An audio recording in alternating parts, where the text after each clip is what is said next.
3 top tips to kickstart your property investment journey. If you are a first timer or you're about to start your property investment journey, this video is for you. In this video, I'm going to share with you step by step what are the 3 things you need to consider before investing in any property deals that would allow you to make serious return on your investment. Hey guys, it's Rahim. Welcome back to my channel. If you're new here, smash the subscribe button because I talk about property investment, personal development, and how to gain financial freedom. Before we get to today's video, I would like to thank everybody that have subscribed to my channel. The channel is growing immensely. It's unbelievable. When I look at the subscriber list, the number of people that have joined the family, I cannot believe it, right?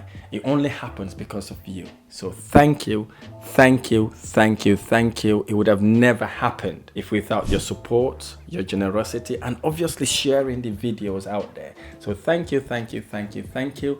And I appreciate it so much. For the people that are new in this channel, if you smash that subscribe button now, I would make a promise to you. I will bring you valuable, actionable content to get you to your financial freedom. Whether it's to be with personal development, it's to do with property investment, or it could be with mindset. My channel is about my experience in the investment world, about my challenges, and how I've been able to overcome my challenges to get me to become a property millionaire. For those who don't know me, I started from not having lots of money to building a multi-million pound property investment portfolio. I started it by renting out houses on a room-by-room basis after renting them out to landlords. And then I started renting the properties from the landlords and do it as an Airbnb. The profit I made from those properties I used to start buying my own investment properties. And today I've got a multi-million pound property investment portfolio.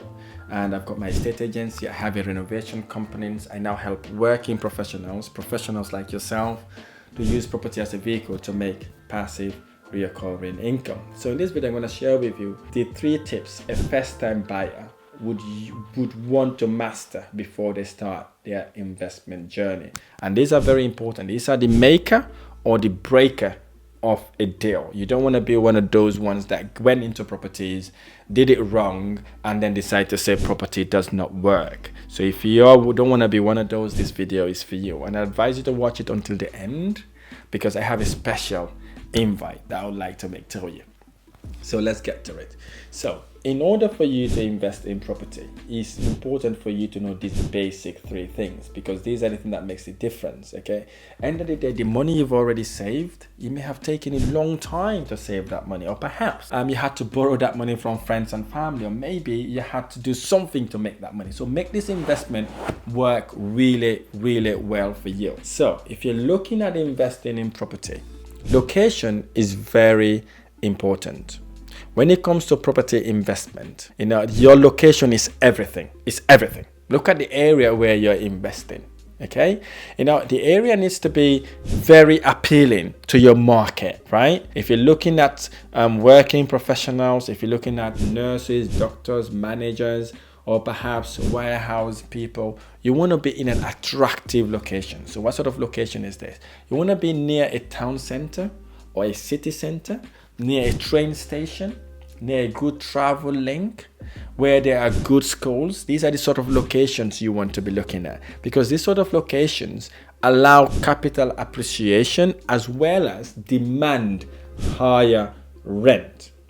Okay, very important. Just don't be like any other investor. Say, look, property works. I can go and buy property wherever I buy it and I will still make money. You don't want to do that because there's so many people making mistakes that way. Don't gamble your money away, especially if you're borrowing that money from someone else. Someone trusted you with that money. So ensure you do your due diligence right. Okay, location is key. There is even a program that called location. So location is vital for your property investment, right? Don't jump on it because you see everybody are doing it. And this is a mistake lots of investors do. They see someone bought a property, whoa, jump on it, buy the property, wrong location, wrong price and all that stuff. And it becomes a rope on their neck and they end up saying property doesn't work. So you're lucky to be watching this video now. So take location as your first rule of investment, meaning it needs to be in those areas I've just highlighted. Number 2, cash flow. I call it crunch in the numbers. right? Because the numbers is what gets you to become financially free. So you need to know your numbers. You need to be able to crunch your numbers. You need to understand, am I making profit? What my return on investment is. Okay, if I invest this money here, how long does it take for me to get my money back? Am I making profit? Do you have a profit baseline? All of these things you need to take into consideration, because end of the day, this is the foundation of your investment journey. If the property is not making money for you, if it's not generating profit, you'll not get the lending you need. Because as you know, in this country, in order for you to buy a property, you need to have 25% deposit, and the bank will lend you the 75%. So if your property is not making profit, they will not lend you the 75%. Okay, so this is vitally important. So here's what I tell my investors. I tell them the cash flow is the oxygen of their business, right? It is what makes you breathe. Because if you haven't got profit, you cannot breathe, right? So just imagine your cash flow being your oxygen, right? Don't go and buy a property with the hope that you'll be able to rent it at a higher price. I've seen so many people make this mistake. They see this property, they're not making profit at the analysis. They say, look, no, the government said they're going to build a school there. The government said they're going to put a rail track there. The government's building a shopping center nearby. So therefore, once those things are done, I'm going to make profit. That is what you call gambling. You don't want to gamble your money away. You want to be making profit, whether the government or anybody else doing something, wherever they're going to do it.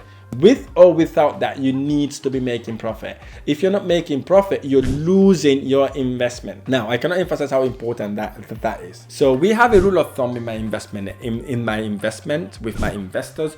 We need to be making minimum of £300 net profit on a family-let property. Now, what is family-let property? Family-let property is a property that you buy and you rent out to a family, okay? Husband, wife, and children, if they have any children. This is what we call family-let investment, okay? So you need to be making minimum of £300. That is worst case scenario, okay? If you're not making that much money, you want to walk away from that deal, because at the end of the day, you're not a charity, right? You went to property to make money, not to actually lose money, okay? You want the property to make money for you instead of you subsidizing it. I've got so many people subsidizing properties because they made the wrong investment decision.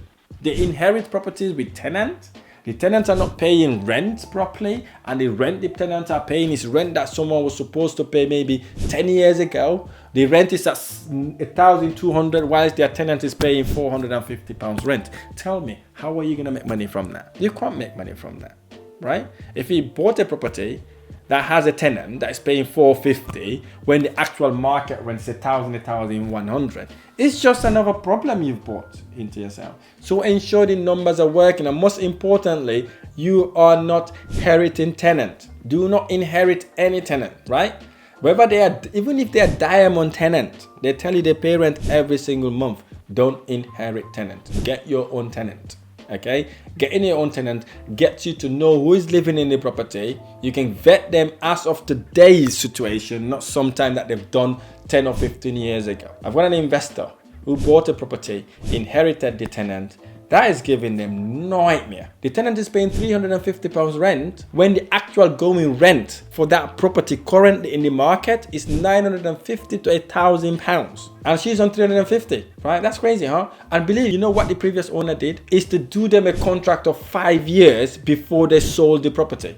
So that investor inherited a tenant that's got a new contract of 5 years. Imagine having rental income of $350 for 5 years from now, when the current market rent is already at £1,000. You can see how crazy this is. So knowing your numbers, ensuring you're not inheriting people in your investment property with worth silver and gold, and actually even diamonds. Okay. And the third one, which I've already touched on, is doing your research, right?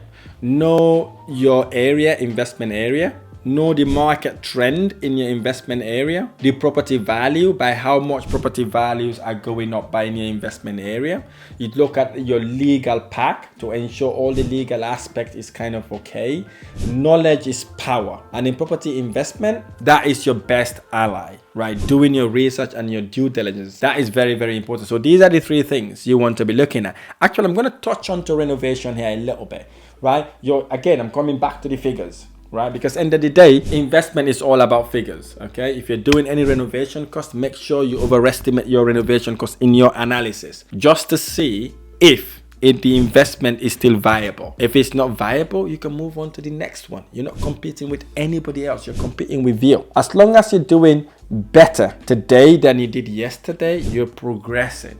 Yeah, you're not competing with anybody else, you're doing you. So these are the 3 things. If you're about to start or scale your property investment, you need to look into. If you want to learn how to implement strategies on how to buy properties, renovate them and rent them out, or using rent-to-rent strategies, or rent-to-service site accommodation strategies, purchase lease option strategies, or how to raise finance, how to market yourself, there's a link on the video below. Click on that link to book one of my specialists who will be more than happy, for completely free of charge, by the way, sit with you to learn how we may be able to help you.